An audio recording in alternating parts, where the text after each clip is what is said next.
నమస్తే, నేను మీ కుప్ప పద్మిని. ఇన్నాళ్ళు మీ సపోర్ట్ ని నాకు అందిస్తూ, మీ ప్రేమని నాకు అందిస్తున్న ప్రతి ఒక్కరికి కృతజ్ఞతలు. ఇప్పుడు చూడబోతున్న ఈ వీడియో కూడా ఖచ్చితంగా మీకు ఉపయోగపడుతుంది. లైక్, షేర్ అండ్ సబ్స్క్రైబ్ చేసి మీ ఇష్టాన్ని అలాగే మీ సపోర్ట్ ని నాకు అందించండి. అలాగే ఈ వీడియో పట్ల మీ అభిప్రాయాన్ని కమెంట్ సెక్షన్ లో కమెంట్ చేసి నాకు తెలియజేయండి. నమస్తే సార్. ఒక న్యూమరాలజిస్ట్ కూడా మీరు కదా, న్యూమరాలజీ చూస్తారు కదా, మీ ముందే ఒక నంబర్ రాసుకుంటున్నాను సార్ నేను. 520741 మిరాక్యులస్ నంబర్. 520741 సూపర్ నంబర్, అందులో ఎటువంటి సందేహం లేదు. 520741 అసలు ఆర్థిక పరమైనటువంటి ఇబ్బందుల నుంచి ఎంతో కొంత మనల్ని బయటపడేసేలాగా హెల్ప్ చేసేటటువంటి నంబర్ అని చెప్పి మన స్రవంతి గారు చెప్పటం, కానీ స్రవంతి గారు చెప్పిన తర్వాత మొత్తం యూట్యూబ్ లో దద్దరిల్లింది నంబర్ 520741. సో ఇప్పుడు మిమ్మల్ని అడిగేటటువంటి ప్రశ్న ఏంటి అంటే, ఇట్లా నంబర్స్ రాసుకోవటం కానీ స్విచ్ వర్డ్స్ ని, మీరు కూడా స్విచ్ వర్డ్స్ చెప్తుంటారు, నంబర్స్ కూడా చెప్తారు బైబిల్లో, ఇట్లా చేయటం అనేది ఎంతవరకు సమంజసం, అసలు ఇవి పనిచేస్తాయా, ఇది శాస్త్ర సమ్మతం కాదు, వీటిని నమ్మద్దు అని ఒక బ్యాచ్, డెఫినెట్ గా ఒక బ్యాచ్ ఉంది. దీనికి ఏమిటి ఆధారం, ఏమిటి పాశ్చాత్య దేశాల నుంచి తెచ్చేసుకున్నటువంటి ఒక విషయాన్ని దీని మీద రుద్దటం, మన మీద రుద్దటం ఎంతవరకు సమంజసం, ఇట్లా రకరకాలుగా మాట్లాడుతూ ఉంటారు. So what is your opinion, దీన్ని ఎట్లా అర్థం చేసుకోవచ్చు, అసలు ఇవి ఉపయోగపడతాయా? తప్పకుండా. అంటే ఇక్కడ నేను వాళ్ళని ఎవరు, మీరు చెప్పే సమంత్రి గారిని కానీ లేదా దీనికి వ్యతిరేకంగా ఉన్న వాళ్ళకి విమర్శని కానీ కాదు. ఇది మనం ఏదైనా సరే ఒక పరిశోధన అనేది పెట్టుకున్నాం అనుకోండి, అంటే శాస్త్రాన్ని శాస్త్రంగానే తీసుకోవడం అనేది ఒక పద్ధతి. వాళ్ళు ఎప్పుడు కూడా కోపస్థ మండూకంలో అక్కడే ఉండిపోతారు. సో ఆ శాస్త్రం మనకి ఒక క్లూ ఇస్తుంది. సో ఈ మనిషి ఉత్తరం వైపు పరిగెత్తాడు, అది నేను చూశాను అని చెప్పాడు అనుకోండి. సో మనం ఏం చేస్తున్నాం, ఆ ఉత్తరం వైపే చూడం కదా, ఆ తర్వాత అడుగులు ఎటెళ్ళాయి అనేది కూడా అబ్జర్వేషన్ ఉన్నవాడికి అర్థమవుతుంది. సో ఉత్తరం అంటే ఆ ఉత్తరం కోసంతో పరిగెత్తుకుంటూ వెళ్తే మనకి ఆ గమ్యం చేరలేము మనం. సో నీకు భగవంతుని చేరడానికి కొన్ని మార్గాలు అనేది చెప్పడం అనేది ఉంటుంది. సో ఆ మార్గంలో నువ్వు వెళ్ళేదే సరైన మార్గం అని చెప్పలేం. సో నేను అన్వేషించుకుంటూ వెళ్ళినప్పుడు నాకు ఇంకో కొత్త జ్ఞాన మార్గం రావచ్చు. సో అది నువ్వు ఆకుపచ్చ బట్టలు వేసుకుని సాధన చేసావు, అది నీకు ఫలించింది అనుకోండి. సపోజ్ నేనే ఆకుపచ్చ బట్టలు వేసుకుంటే నాకు ఫలిస్తుందా అంటే ఒకసారి ఫలించకపోవచ్చు. సో అది ఇక్కడ ఏంటి అంటే కనుక, ఫస్ట్ మనం ఏదైనా సరే ఒక పాత ధర్మాల్లోకి వెళ్దాం. అంటే మనకి 3 రకాలుగా ఏమంటాం రెమెడీస్, దోష పరిహారాలు అనుకోండి. మనం ఏం చేసాం, మొదటి నుంచి మంత్రం చేసాం, తంత్రం చేసాం, యంత్రం చేసాం. ఈ యంత్రాన్ని కనుక మీరు గమనించినట్టయితే అనేక యంత్రాలన్నీ కూడా సంఖ్యలతో ముడిపడి ఉన్నవి కదా. మరి అక్కడ సంఖ్యల్ని మీరు నమ్మినప్పుడు ఈ సంఖ్యలను ఎందుకు నమ్మరు? గ్రహాలు ఎన్ని అంటే ఏమని చెప్తారు? 9 అనే చెప్తాం. చెప్పాలి. తర్వాత రెండోది ఏంటంటే, ప్రతి ఒక్క గ్రహానికి మనం ఒక నంబర్ ఇచ్చుకున్నాం. నంబర్ ఇచ్చాం. అవును, ఇన్ని వేల జప సంఖ్య అని ఉంది. సూర్యుడికి 6000 ఉంది. అదే కాదు, మనం అనేది ఇప్పుడు రవికి 1 అని ఇచ్చాము. 1 అని ఇచ్చారు. సో అలా చంద్రుడికి 2 అని ఇచ్చేవాళ్ళు 2 అని ఇచ్చారు. సరే, అదొకటి. సో చంద్రుడు అనేది 2 అని ఇచ్చాము. అలా మనం ఒక్కొక్క గ్రహానికి ఒక్కొక్క నంబర్ అనేది ఇచ్చాము. ఇక్కడ సపోజ్ ఇప్పుడు మీరు చెప్పే నంబర్ 520741 520741 కదా. ఇక్కడ 7 అనేది గనక చూసుకున్నట్టయితే మీరు అక్కడ గమనిస్తే గనక ఒక 0 పెట్టారు వాళ్ళు. సో 0 దేంతో కలిస్తే అది సంపూర్ణం అవుతుంది. కరెక్ట్.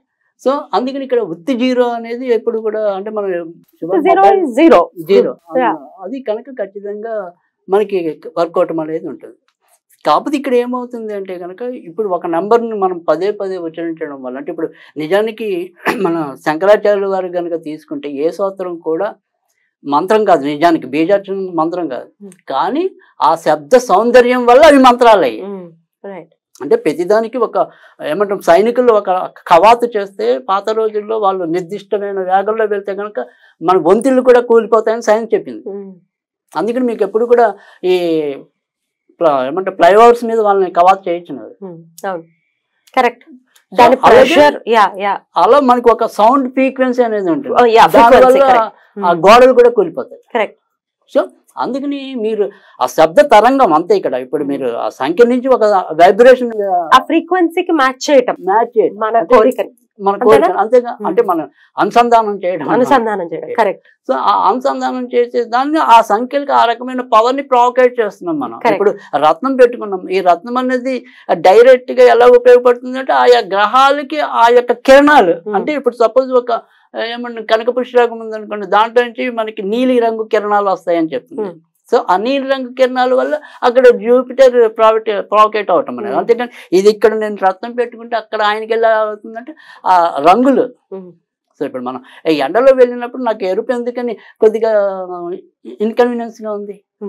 సో అలా శబ్దము అనేది సంఖ్య. ఈ సంఖ్యలు కోర్చడం అనేది ఎలా ఉంటుందంటే కనుక ఏదైతే కనుక మనకి ధనం రావాలో ఆ ధనానికి సంబంధించిన దాన్ని, అంటే ఇప్పుడు సపోజ్ బుధుడు అక్కడ పై ఉంది గ్యారంటీగా. సో ఖచ్చితంగా మనం చేసే వ్యాపారాలు కానీ ధనం కానీ ఖచ్చితంగా బుధుడు అనేది కుబేరుడు. సో ఆయన్ని కలిగించడం అనేది. సో ఇక్కడ మనం ఏదైనా ఒక శ్రీరామ అని కోర్చాలు రాస్తే మనకి ఎలా ఉపయోగపడుతుంది? దాంట్లో ఏముంది? బీజాక్షరం ఏం లేదు, ఒక మంత్రం ఏం లేదు, జస్ట్ ఆ నామం. ఒక నామాన్ని పదే ఉచ్చరించడం వల్ల కూడా అది శక్తి బీజం అవుతుంది. అంతెందుకు పాత రోజుల్లో కనుక మీరు ఈ సంకల్ప బలం అనేది ఉంటుంది కదా. మీరు ఇప్పటికి ఆ రోజుల్లో ఈ సంకల్పం, ఇప్పుడు ఆ పెన్ను ఉంది కదా అనుకున్నా ఎదురుకుండా, ఆ పెన్నుని ప్రతిరోజు కూడా తదేకంగా నేను ఒక నియమిత పద్ధతిలో కనుక చూసుకుంటూ వస్తే ఆ ఏకాగ్రత బ్రుకుటి మధ్యలోనే ఉండాలి ఆ పెన్ను. అలా చేసుకుంటూ కొన్ని రోజులు చేసుకుంటూ వస్తే అదొక సాధన, సంకల్ప బలం అంటారు దాన్ని. సో విల్ పవర్ అంటాను మనం. ఆ విల్ పవర్తో ఎలాంటి గాలి లేకుండా అది కదలాలి అంటే కదులుతుంది ఎంతో కొంత. అలా చేసిన వాళ్ళు ఎంతమందో ఉన్నారు. ఆ పవర్ మనిషికి ఉంది. మనిషికి అన్ని ఇప్పుడు అన్ని మంత్రాలు అన్ని శాస్త్రాలు సృష్టించిన వాళ్ళందరూ కూడా మనులేక తర్వాత వాళ్ళు మహామూర్షులు అయ్యారా, దేవుళ్ళు అయ్యారు అనేది తర్వాత. సో మనిషి మహనీయుడు ఎప్పుడు అవుతున్నాడు? ఒక సాధన చేసిన అసాధారణమైన విద్య ఆయన పొందినప్పుడు. సో ఆ విద్య 10 మందికి ఉపయోగపడినప్పుడు నువ్వు ఏ దారిలో వెళ్ళావు అనేది ముఖ్యం కాదు. అది శాస్త్రమా కాదా అంటే కాదు, అది నిజంగా ఉపయోగపడిందా లేదా అనేది మనకి చూడాలి. ఉపయోగపడిందా అనేదే పాయింట్. అయితే వీళ్ళు లేవనెత్తేటటువంటి అంశాలు ఏమిటి అంటే, ఇట్లా నంబర్లు రాసేసుకుని ఇట్లా అవి జరగక వేరే మతంలోకి వెళ్ళిపోతున్నారు అని చెప్పి వాగేటటువంటి వాగుళ్ళని ఎలా చూడొచ్చు? మీకు వేరే మతంలోకి పోవటం అనేది జనరల్ గా ఇక్కడ ఇవి ఎక్కువ కాదు. ఇవి వర్కౌట్ అవ్వక వెళ్ళిపోతున్నారు అనేది చెప్తున్నారండి. అదే కదా, ఇవి వర్కౌట్ అవ్వకపోవటం అనేది ఎప్పుడు కూడా ఉండదు జనరల్ గా. సో అలాగని ఇక్కడే వర్కౌట్ అవ్వలేదు అనుకోండి, వాళ్ళకి ఇంకెక్కడా వర్కౌట్ అవ్వదు. ఇది బాగుంది కదా. మన దగ్గర సంపద అంతా ఉంది, అలాంటి మన సంపద దగ్గరే వాడు సుఖించలేకపోయాడు, ఇంకా అక్కడికి వెళ్ళి ఏం సుఖిస్తాడు? గోళ్ళ పట్టం తప్ప. సో అది ఖచ్చితంగా వాళ్ళ యొక్క అవివేకం మీదే ఉంటుంది. ఊరికే ఏదో వెయ్యాలి రాయి, ఏదో అనేయాలని అనేయటమే తప్ప దానికి ఎటువంటి ఇది లేదు, బేస్ లేదు ఆ మాటకి. అంటే ఇక్కడ మనం గమనించినట్టయితే కనుక ఎప్పుడైనా సరే కొన్ని ఏమంటాం, సంఖ్యకి ఎప్పుడు కూడా మన దాంట్లో ప్రాధాన్యత ఉంది. లేదంటే దేవి శరణవరాత్రులు నవమే చేయటం ఎందుకు, మన ఇష్టమైన రోజులు చేసుకోవచ్చు కదా. సో ఒక్కొక్క దేవుడికి ఒక్కొక్క ఇది ఇచ్చాం మనం, త్రిరాత్ర పూజ అని ఇచ్చాము. సో అంకె లేకుండా మనకి ఎప్పుడు కూడా లేదు. సంఖ్య లేని జీవితం ఏమిటి? సంఖ్యాశాస్త్రం లేదు అని ఇప్పుడు నాకేమో ₹1,00,000 జీతం అండి, నాకు ఒకటి పనికిరాదు, నాకు ₹1,00,000 వద్దండి అంటే వెంటాడు అవుతాడు. బాగుంటది అలా అనాలి, మొత్తం శూన్యమే. సో అందుకని తర్వాత ఇప్పటి రోజుల్లో అయితే నేను ఖచ్చితంగా నా యొక్క క్లయింట్స్ వరకు కూడా నేను చూసినప్పుడు ఏంటంటే, ఈ రోజు అంటే మనకి ఏమంటాం డైరెక్ట్ ఇంటర్వ్యూలు ఉండేవి, ఫేస్ టు ఫేస్. నేను ఆ సంస్థకి రావాలి, ఆ సంస్థ యజమాని దగ్గర కూర్చుని మోకరు వెళ్ళటం, ఆయన అడిగే ప్రశ్నలు జవాబులు చెప్పడం అనేది ఉంది. ఇప్పుడే ఉంది అంత ఫోన్లు, ఆన్లైన్లో ఇంటర్వ్యూలే కదా. సో ఫోన్తో మనకి ముడిపడి ఉన్నప్పుడు దీన్ని మేము ప్రధానికంగా ఒక్కోసారి నంబర్లు మార్చడం అనేది కూడా భాగం చేసాం. సో అసలు ఫోన్లే కనబెట్టినప్పుడు ఎప్పుడో మనకి జ్యోతిష్ శాస్త్రం రాసినప్పుడు ఇప్పుడు మీ గోల్ ఏంటి అనే వాళ్ళు ఉంటారు. ఈ నంబర్లు మార్చడం ఏంటి, ఈ గోల్ ఏంటి, ఇది పూర్తిగా శాస్త్ర విరుద్ధం కదా అంటే, శాస్త్రం పుట్టినప్పుడు కూడా కొన్ని పుట్టాయి కదా. శాస్త్రం పుట్టనప్పుడు కూడా ఉన్నారు, ఋషులు ఉన్నారు, వాళ్ళు అలాగే శాస్త్రం పుట్టాక కూడా కొన్ని పుట్టాయి కదా. ఇప్పుడు త్రేతాయుగంలో బుద్ధుడు లేడు అనేది చెప్తూ ఉంటారండి. ఇప్పుడు ఉన్నాడు, అప్పుడు లేడు కదా. ఇప్పుడు ఉన్నవాడికి అసలు కాదు, శాస్త్ర విరుద్ధం అయినా తీసేయండి ఆ గ్రహాన్ని అంటారా? అనలేం కదా. అదే కదా నేను అనేది, కొన్ని శాస్త్రాలు మనం చేర్చుకుంటాం, కొన్ని శాస్త్రంలో మనం తీసివేయటం అనేది కూడా మనం గతంలో కూడా చెప్పుకున్నాం. ఇప్పుడు మనకి సతీగమనం మరి అప్పుడు ఉంది, ఇప్పుడు వెళ్ళి కూర్చోమంటే కూర్చుంటారా? నన్ను కూడా తోసేస్తారు ఒకవేళ నేను పౌడరించడానికి వెళ్తే అక్కడ.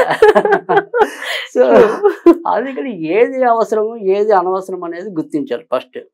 దానికి మన యొక్క విచక్షణ అనేది ముఖ్యం. సరే ఎవరేం చెప్పారు అనేది కాదు, ఎవరు చెప్పిన దాంట్లో నిజం ఉందా లేదా అని గ్రహించండి. అక్కడ నిజం లేకపోతే మీరే వదిలేస్తారు కదా. దానికి నష్టపోయేది కూడా లేదు కదా. పైగా మనం పైసా ఖర్చు పెట్టట్లేదు. ఏమి మహా అయితే ఒక 5 నిమిషాలు 10 నిమిషాలు మీ సమయాన్ని పాడు చేశారు. ఇంతకంటే మనం ఫోన్ లో మనం గడిపే దానికంటే చూసి గడిపిపోయేది చాలా ఉంది కదా. వేస్ట్ చేసే టైంతో పోలిస్తే ఇది కరెక్టే కదా. అయితే ఆడియన్స్ పాయింట్ ఆఫ్ నుంచి కూడా ఒక క్వశ్చన్ అడుగుతాను సార్. మరి చెప్తున్నారు కరెక్టే, ఆడియన్స్ కి ఎందుకని మరి అదే ఈ సమస్యలు ఉన్న వాళ్ళు ఎందుకని వాళ్ళకి మాకు పని అవ్వలేదు అని కమెంట్స్ పెడుతూ ఉంటారు. మీరు ఇన్ని చెప్పారు కానీ మాకేం పని అవ్వలేదు అని. కొంతమంది ఏమో అయ్యిందండి అంటున్నారు, కొంతమందికి అవుతోంది, కొంతమందికి అవ్వట్లేదు. ఎందువలన? అవును, ఇక్కడ నేను అందుకే మీకు చెప్పాను, ఇక్కడ ఎప్పుడైనా సరే జ్యోతిష్యంతో కూడా సంబంధం ఉంది అని చెప్తున్నాను నేను. అంటే ఇప్పుడు వచ్చిన బాధ ఏమవుతుందంటే, ఇప్పుడు సపోజ్ మీరు చెప్పిన టోటల్ మొత్తం కూడా ఒక 7 8 వచ్చింది అనుకోండి, ఉదాహరణకు చెప్తున్నాను. సో ఈ 7 8 అనేది వాళ్ళ వ్యక్తిగత జాతకాల్లో ఆ గ్రహాలు 7 8కి ఎవరు ప్రాతినిధ్యం వహిస్తారో వాళ్ళకి చాలా ఈజీగా అయిపోతుంది ఆ పని. సో 7 8 అనేది నాకు అంత మరీ వర్కౌట్ అయ్యే నంబర్లు కాదనుకోండి, అప్పుడు నాకు పనించదు. అది అందుకే మనం ఎప్పుడు కూడా మొదటి నుంచి ఒకటే చెప్తున్నాం, వ్యక్తిగత జాతకం మీద. అంటే మనం ఏదైనా ఒక ఫలితాలు చెప్పినప్పుడు కానీ ఏదైనా నేను నిర్దిష్టంగా ఏం చెప్తున్నాను, వ్యక్తిగత జాతకం చూసినప్పుడు మరిన్ని మంచిగా చెప్పగలుగుతామని చెప్తున్నాను. సో ఇప్పుడు కొన్నిసార్లు బుధుడు మంచివాడు అవ్వచ్చు, కొన్నిసార్లు చెడ్డవాడు అవ్వచ్చు. ఎవరికి చెడ్డవాడు అవుతాడు, ఎవరికి మంచివాడు అవుతాడు అంటే వాళ్ళు వ్యక్తిగత జాతకం మీద ఆధారపడుతుంది. కానీ మనం ఏం చేస్తున్నాం, కామన్ గా బుధుడు నెంబర్ 5 కాబట్టి 5 జనరల్ గా కుబేర సంఖ్య కాబట్టి మనం ధనాన్ని డెవలప్ చేస్తుందని మనం చెప్తున్నాం. ఒక్కోసారి వాళ్ళ వ్యక్తిగత జాతకంలో ఆ బుధుడు మరీ ఆశించినంత బలం లేదనుకోండి, వాళ్ళ రెమెడీ అనేది లేట్ గా పనిచేస్తుంది. మనం ఇచ్చే జ్ఞానంలో తప్పు ఉండదు, బట్ అది ఏంటంటే అందరికీ అంటే అది కొద్దిగా ఒక్కోసారి వ్యక్తిగత జాతకం అనేది ఆధారపడి. తలనొప్పి వచ్చినప్పుడు వరుసగా 2 రోజులు తలనొప్పి వస్తే డోలోపర్ వేసుకుంటాం. 10 రోజులు వచ్చినప్పుడు ఖచ్చితంగా తలనొప్పికి ఏతు కనిపెడతాం కదా. సో 2 సార్లు వేసుకున్నప్పుడు బాగానే పనిచేసింది ఆ డోలోపర్ అనేది. ఒక్కోసారి నాకు పనిచేసింది, ఎందుకంటే ఆ లోపల ఉండేది ఇంకా అజీర్ణ శక్తి లోపం ఉందా, ఇంకే లోపం ఉందా, బ్రెయిన్ లో లోపం ఉందా, అవన్నీ తర్వాత తెలుస్తాయి. సో బట్ బేసిక్ గా డెవలపర్ అయితే ఎవరైనా వాడొచ్చుగా. రైట్ సార్, గుడ్డిగా మాట్లాడేయాలంటే ఎవరైనా మాట్లాడొచ్చు కదా. కానీ ఎంతో కొంత హెల్ప్ చేయాలనే ఉద్దేశంతో వీటిని బహిర్గతం చేస్తూ, అంటే ఇవి నిగూఢంగానే ఉన్నాయి ఇప్పటి వరకు కూడా. యూట్యూబ్ బయటకు వచ్చింది ఉండేవి నిగూఢంగానే ఉంటాయి, నిగూఢంగా చేయగలిగే సాధనలు నిగూఢంగానే చేస్తాం. సాధనలు కాదు కదా, అదే కదా నేను చెప్పేది, బహిరంగంగా చెప్పేది టెక్నిక్స్ అంతే. కేవలం ఇప్పుడు మనం సూర్యుడికి మనం గోధుమలని నిర్ధారించాం, మరి సూర్యుడికి గోధుమలే నిర్ధారించడానికి కారణం ఏంటనేది నువ్వు చెప్పగలవా? సో లేదా చంద్రుడికి బియ్యమే ఎందుకు ఇచ్చావు అనేది నువ్వు చెప్పగలవా?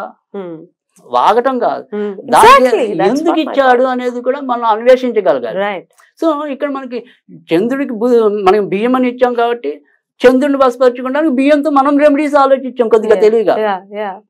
అంతేగాని ఇది శాస్త్రంలో లేదు కదా, బియ్యంతో ఇలా చేయాలని లేదు కదా అంటే అలా చేయరు. మనకు దారి చూపిస్తారు వాళ్ళు, అంతవరకే.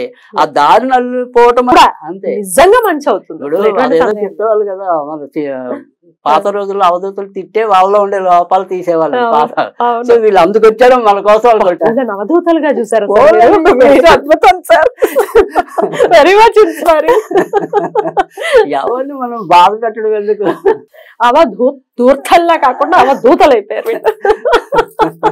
అమేజింగ్ సార్, చాలా బ్యూటిఫుల్ గా ఎక్స్ప్లెయిన్ చేశారు. డెఫినెట్ గా మన కష్టం మనమే అనుభవించాలి కాబట్టి, దీని నుంచి మనమే బయటపడాలి కాబట్టి చిన్న చిన్న టెక్నిక్స్ ని యూటిలైజ్ చేసుకుని మన వాళ్ళందరూ కూడా చాలా సుఖంగా ఉండాలని మనస్ఫూర్తిగా కోరుకుంటూ కృతజ్ఞతలు సార్. నమస్తే.